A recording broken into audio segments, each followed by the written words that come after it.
Right, guys, imagine if someone like Boris Johnson or Nigel Farage came around your house and told you that you needed to remove all blue things in your life. Blue things were causing you to be poor. Blue things were stopping you from excelling in life. So convinced of that, you and others march down to the town hall and demand that everything blue is removed. However, you don't know how many things are blue, perhaps some road signs, bollards, pens. You also don't know that if they are removed, they will be replaced by something else. But it doesn't matter, blue has to go. Nonsensical, right? This is basically what Brexiteers want when it comes to so-called EU laws being implemented in Britain.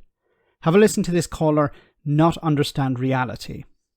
There should be no laws in Europe, in the EU, that have any bearing in this country anymore because we have left Europe. Simple as that. But that's the case. Yes, you're right. So why is everyone? It's the establishment. Well, hang on, Steve. Let's go back to what's on the table. On the table is repeal thousands of EU-era laws. So whilst we were in the EU, those laws that are on the UK statute book, the promise was that we will repeal and replace all of them so that they fall into the window of UK law, and then over a period of years, depending on the will of the government and the people, those can be changed, amended as we see fit. So why have we done it then? We haven't. And we're not going to. So why not? Because it is entirely impractical and unnecessary to... No. Where's the word impractical and unnecessary? Where does these actually originate from? Well, they originated... These actual words. What do you mean, these actual words? Well, they're my words. You saying impractical totally and unnecessary.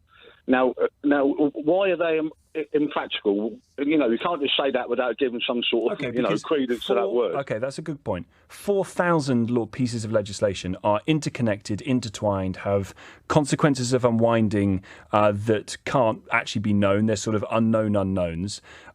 It's incredibly complicated to attempt to do. And what's the reason for doing it? The reason for doing it is because of some ideological commitment to unwind anything sort of EU-y.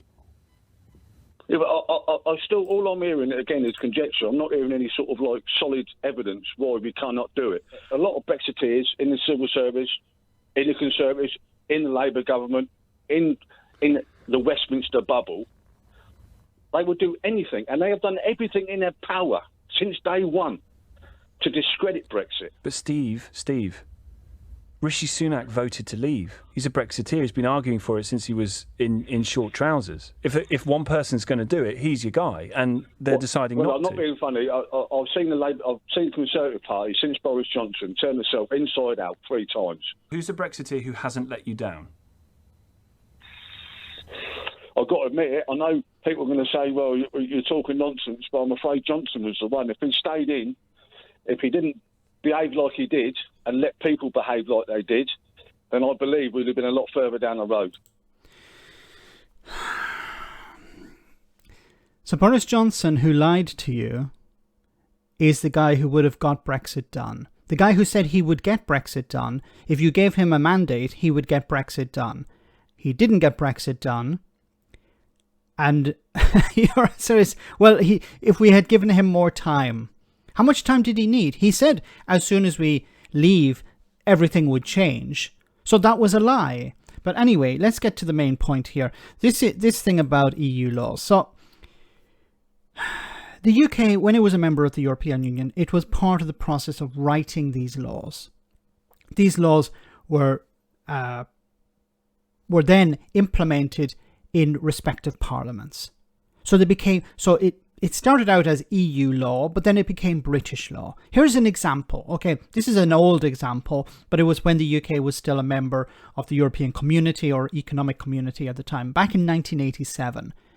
And this law is concerning products which, appearing to be others than they are, endanger the health or safety of consumers. This is, for example, like bleach. Okay, to stop children from drinking bleach. Before, like many years ago, companies, there was no regulation on companies when it came to the type of bottling and packaging. So companies could actually put bleach in something that looks like a Coca-Cola bottle. There were no regulations. Now, member states had their own regulations, but in order to codify this, the European Economic Community, or later the EU, decided, okay, as a community, we need to have a standard across the whole community. So lawyers from different member states came together and they wrote these laws. This is just one example. There are thousands of examples. Now, what Brexiteers want to do is to get rid of this. Now, why? What is the benefit of getting rid of this regulation? This originated in the EU. It included British lawyers writing it up. They all sat down and said, okay, what should we put into this piece of legislation? The European Parliament voted on it, and then it went to member states' parliaments, and they voted on it, and they implemented it in their own way.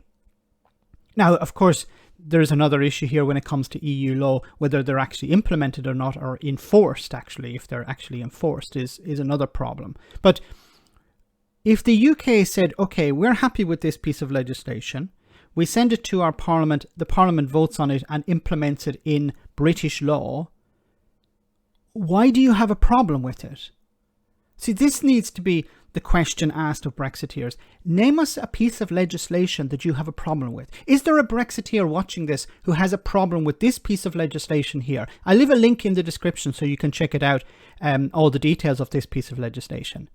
But what is your problem with this piece of legislation? Why do you want it changed? It already exists in British law. This is the problem here, is that getting rid of these things makes no sense. If you're going to create new legislation, then it's just creating more bureaucracy. So companies who are already following this standard, for example, on product safety for consumers, they're going to have to change their products once again to meet a new regulation. This is why it's nonsensical, and it's an extra cost for businesses. And this is why businesses and organizations have been pushing back against this. So the Brexiteers will say, we don't like this EU law, but they can't explain why. Because it has the word EU in it, or European. That's all it is. Like in the analogy at the beginning, it's about, I don't like blue stuff. I don't know why. I've been told by people like Nigel Farage and Boris Johnson and Jacob Rees-Mogg that I shouldn't like blue stuff. So I now want you, in the British government and the civil service, to get rid of all blue things. Do you want to replace them with red things? I don't know. I just want to get rid of blue things. But you understand there will be consequences if we remove all blue things. Like road signs or pens or paperwork or whatever. Cars, blue car. We can't have any more blue cars. Why? Because reasons. Because Nigel Farage, Boris Johnson, Jacob Rees-Mogg told me so. It's nonsensical. It's an extra cost for businesses, and all it is an attempt to pander to Brexiteers. Let me know in the comment section, guys, what you think about all of this. As always, your comments are greatly appreciated. Thanks a lot.